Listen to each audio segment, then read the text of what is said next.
Now on CoastTV News.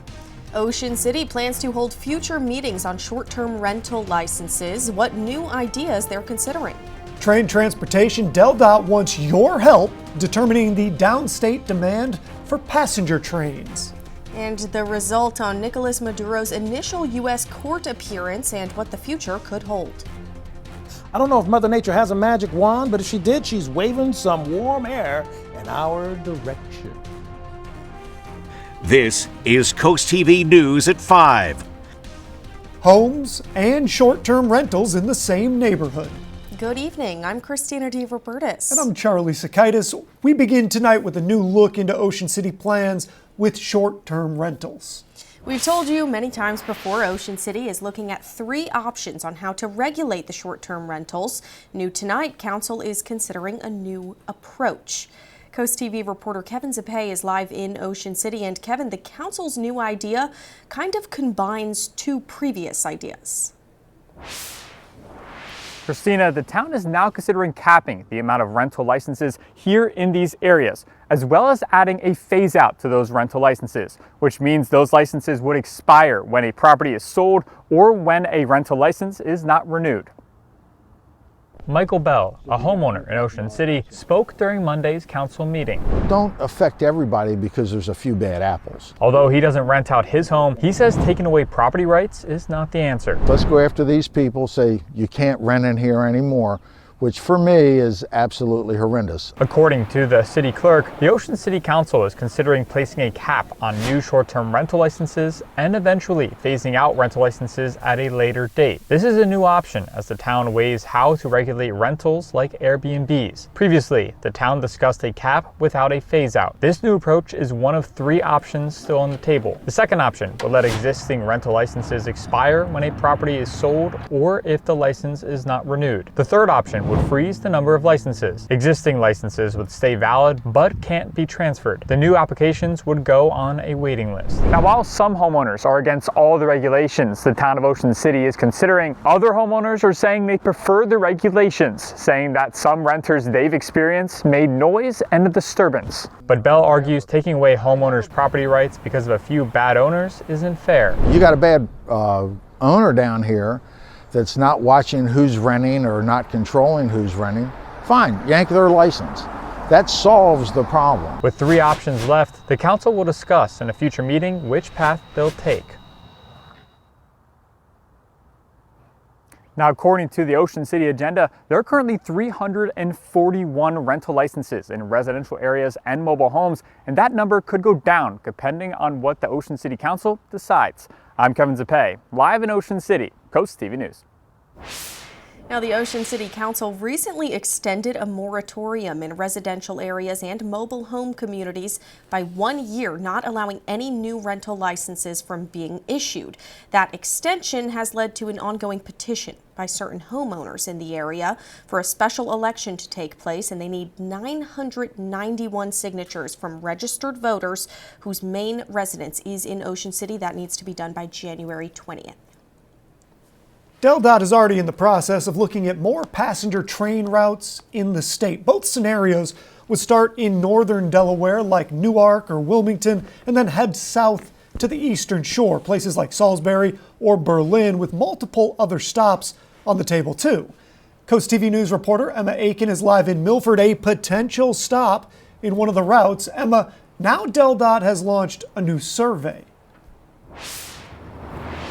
Charlie, DelDOT says they want to continue exploring the overall expansion of the rail system here in Delaware. They want to know if there's a demand for more passenger trains, the logistics of how that would actually work, and they want your opinion to help shape the future of downstate rail. DelDOT said the idea started as a way to address the shortage of viable transportation options in the state, but the state says this would require a lot of land, including acquiring some private land. Still, some Delawareans we spoke with say a rail system is needed. Because not everybody has a car like I do, you know, and if they need to get a way to get around, it's a little bit more accessible to them and not, you know, half hour away, you know, then that would, to me, would be great for all the people. Some questions on the survey ask how frequently do you use the rail system in Delaware and why you do or don't use it. And that survey is open through January 31st, and we have that linked in our article on CoastTV.com. Reporting live here in Milford, Emma Aiken, Coast TV News. This brings us to our Coast TV poll. We want to know, where should passenger rail service go on Delmarva? Let's see what you all think and look at the results. 4% say Dover, 10% say Milford. Most people, 84%, want to see a beach train to Rehoboth, and 2% say Salisbury. Not a big surprise to me there. If you want to go vote, you can do that. Go to coasttv.com or use our mobile app. Now we're taking a live look into Lewis. Look at that night sky. Pastels, spectacular. As we check in with First Alert Chief Meteorologist, he's also spectacular, Paul Williams. Well, you know what, Charlie Sakaitis and Christina, we're just giddy right now because it's 50 degrees. Okay, anyway, yeah, 50 degrees. It's a nice feeling. It's a nice change of pace. Now, we're going to stay in the upper 40s for the rest of the night, thanks to the cloud cover that we have in place. But it's nice to just be able to go outside without freezing crazy or crazily freezing, however you want to do it. And the reason why is because we're 6 to 10 degrees warmer now than we were just 24 hours ago. And we're going to continue to stay on that warming trend upward to even higher temperatures. But as of right now, we're looking relatively clear thus far. And then we do have some newly issued wind advisories that are active along the area, particularly along Sussex County, bracing for about 25-mile-per-hour winds. So the winds are still a little bit on the active side and picking up a little momentum. But fear not, my friend, we're still looking pretty good. For 11 o'clock tonight, 48 degrees. And we stay in the 40s overnight till we go to tomorrow morning with scattered cloud cover. And we're going to start to see the skies clear out ever so slightly and subtly. That'll set us up for a pretty bright-looking Wednesday and maybe even Thursday. All right, thanks, Paul. Well, in October, construction began on the Milton Theater to create an education wing. The town announced today that progress is coming along, showing piles for the base of where that education wing will be. And if you're interested in contributing to the project, donations can be sent to the Milton Theater website. The Georgetown Fire Company has released a breakdown of calls for service in 2025. According to the fire company, they responded to 833 total calls, 413 calls in town limits, 359 out of town limits, and 61 mutual aid assists. The fire company also revealed the types of calls. The top three include 332 car crashes, 177 fire alarms, and 79 miscellaneous accidents. Only 5 of the 833 calls were due to appliance fires. On your screen now is where DelDOT says nighttime road closures are happening. DelDOT says the closures will run from Monday, January 12th until mid-February for bridge painting, and closures will be underway from 9 p.m. to 6 a.m. Today marks the 5th anniversary of the riot at the U.S. Capitol building in Washington, D.C. On January 6, 2021, supporters of President Donald Trump stormed Capitol Hill to protest the 2020 election, which was won by President Joe Biden. This led to deaths and over 100 injured officers as police clashed with rioters. The plaque created to honor the officers has yet to be installed. It's now the subject of a federal lawsuit. President Trump pardoned all January 6th defendants for their actions that day. And later today, some who took part plan to march in Washington, D.C. to mark the anniversary. Among those pardoned last year were Kevin and Hunter Seyfried, the father and son duo from Laurel. The father, Kevin, captured in a striking image from that day, carrying a Confederate flag in the Capitol. Both men were convicted of multiple charges, including unlawfully entering a restricted building. They had already served their sentences before receiving the pardons. Gunfire overnight in Venezuela, just hours after Venezuela's deposed president Nicolas Maduro's initial U.S. court appearance. The White House says the U.S. was not involved in the shooting, although President Trump warns he could launch a second military operation in the country if Venezuela's interim president stops cooperating with his administration. NBC's Jay Gregg gives us a closer look as lawmakers continue to be split over the weekend's military raid that captured Maduro. Thank you very much. Tonight, a growing sense from the White House that Venezuela may have been just the beginning. Nobody can take us. We don't want to have it. We don't have a discussion. President Trump now saying the United States will step up weapon production without providing any specifics of a plan, while continuing to suggest the possibility of military strikes in Colombia and Mexico, along with the takeover of Cuba and Greenland. My thought about Trump just wanting to take over Greenland is absurd. It's absurd. European leaders in a stern written statement insisting Greenland belongs to its people. It is for Denmark and Greenland and them only to decide on matters concerning Denmark and Greenland. Gunfire overnight in Caracas, evidence Venezuela still on edge, while political shots continue to be fired on Capitol Hill. It's clear the administration pulled the trigger on step one of their plan in Venezuela without figuring out how they're going to follow through on steps 2 to 10. Under President Trump, the United States will no longer allow criminal regimes to profit from wreaking havoc and destruction on our country. A country the president says will continue to flex its muscle whenever and wherever he thinks it's necessary. Jay Gray, NBC News, Washington. And another Wicomico County scam is catching the attention of police. What you need to know so they don't get your money. And a really nice warm-up is about to kick off as early as tomorrow. We'll see how long that lasts. I'll fill you in. But first, more housing proposed in Worcester County, what Racetrack Village could bring. That's next. This is Coast TV News at 5. Worcester County Commissioners are moving a proposed housing and retail development along Route 589 to the next phase. The project is known as Racetrack Village. It would bring 137 multifamily units and a commercial component near Taylorville Lane. You can see here from our Coast Copter.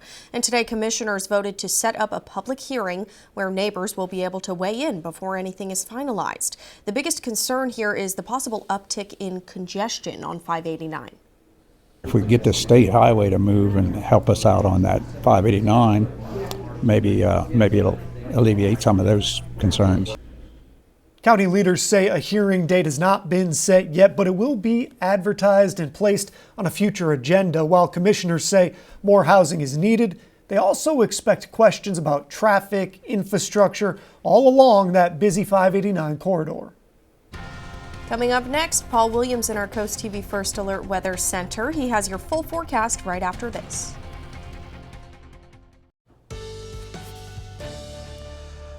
So the smile on my face is because I like warmer weather, okay? Nothing against folks that love the cold and, wanting a snowy Christmas and all that. I'm all down for it, but the holiday's over. So how about some warmer weather, right? So as we take a look in Lewis, we're at 46 degrees, dew point's 43, so that's going to feel warmer anyway just because of the moisture content in the atmosphere alone. But we are going to stay in the mid-40s thanks to the thick cloud cover that we have in place for right now, and a flow coming out of the south doesn't hurt our situation either. Look at where we are right now. We're still holding at 52 degrees in Seaford, 50 degrees right now in Laurel, and we're at 49 Delmar, Gumboro, as well as Redden, and we're at 50 degrees in Willard. We're about 6 to 10 degrees warmer than we were just the same time yesterday. So yeah, we're really picking up the pace and getting that warmth in the air. And that's without the help of a lot of sunshine. And just to kind of give you a feel from a statistical standpoint, 52 is the high today, 46 is the norm. Now, we're nowhere near the 71. Now, that's just outrageous. We're not ever going to get that warm immediately here. But we are warmer than usual, and even our low is a skosh above the norm for this time of the year. Now, we do still have active winds for us right off of the Sussex County coast, Lewis, Rehoboth, Ocean View down towards Fenwick Island. That's going to be a concern. 25-mile-per-hour winds until, Wednesday evening at about 7 o'clock, unless it's extended. And we have that same concern for about 25-mile-per-hour winds throughout the Chesapeake Bay area. Aside from that, we're relatively quiet thanks to this quasi-stationary front that's pushing through with the dominance, really, of warm air coming out of the south. And that translates in simplest terms, hey, we're getting warmer. I'm going to stay that way for a couple of days, okay? Now, as you take a look at the storyline for tonight, we're staying cloudy, but tomorrow we're mild. Beautiful, beautiful sunshine. Absolutely gorgeous stuff, all right? For Wednesday, Temps in the 50s, that's well above the norm. Now, we will catch a little renegade sprinkle down towards Ocean City and Chincoteague, but everybody else staying high and dry. All right, so 5 o'clock in the morning, we're clear. And then as we go into the afternoon, we'll see increasing cloud cover, but still nothing that's going to become overcast. We'll cool down a little bit more so Thursday, down to near freezing, and we'll rebound back into the 50s again on Thursday afternoon.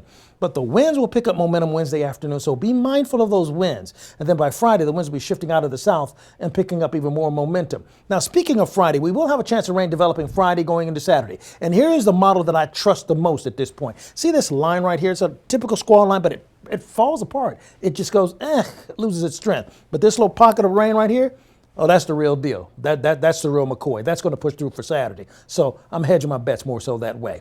In summary, tonight, 44. Tomorrow, sunshine and 61, and then Thursday, sunshine, but slightly cooler, okay? Here's a look at your extended forecast. And even that chance of rain is not looking like a sure thing for Saturday, so we're looking good again. All right, got it. Thanks again, Paul.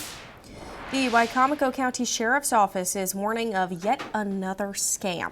The Sheriff's Office posting to social media saying the Sheriff's Office and the courts will never reach out to complete transactions by phone, email, or other forms.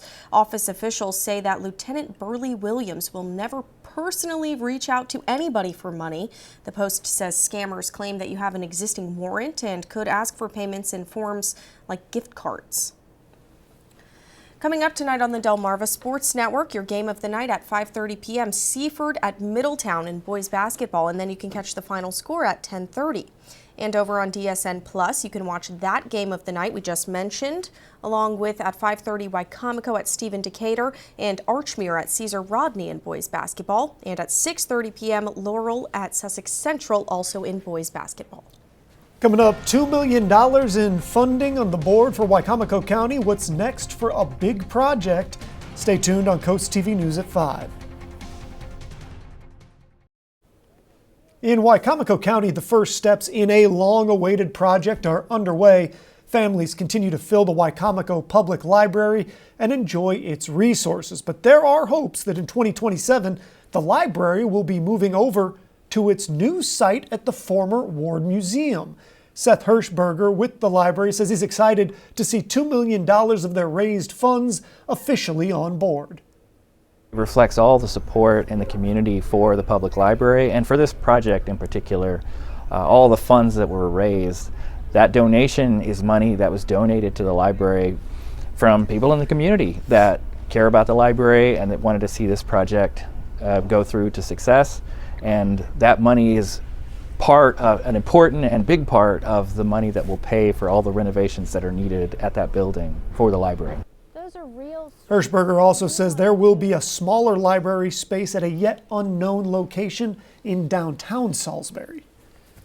The Trump administration is freezing more benefits for low-income families in 5 Democrat-led states. The freeze applies to about $7 billion for temporary assistance for needy families, also known as welfare. The affected states are California, Colorado, Illinois, Minnesota, and New York.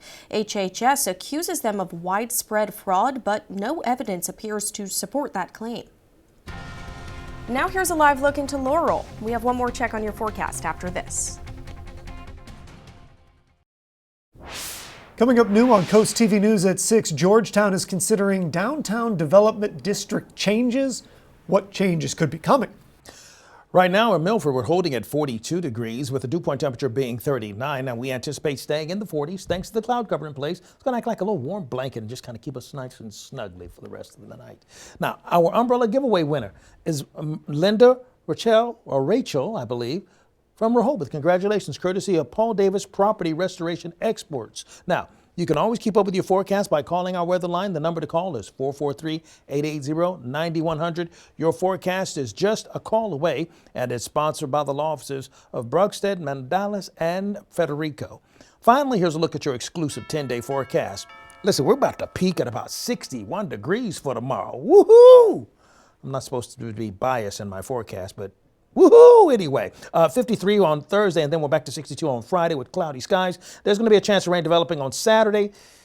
Yeah, that's looking pretty good, like a sure thing. But that's okay, because Sunday's going to be relatively nice, and then we're going to get cold again next week, and that's not a woohoo thing. It's not, but we'll stick with the woohoo for this week. Thank you, Paul, and thanks for joining us for the news at 5. For more news, more local weather, download that Coast TV News app. Inside Edition is up next. And we'll see you later tonight for Coast TV News at 6. Have a great evening.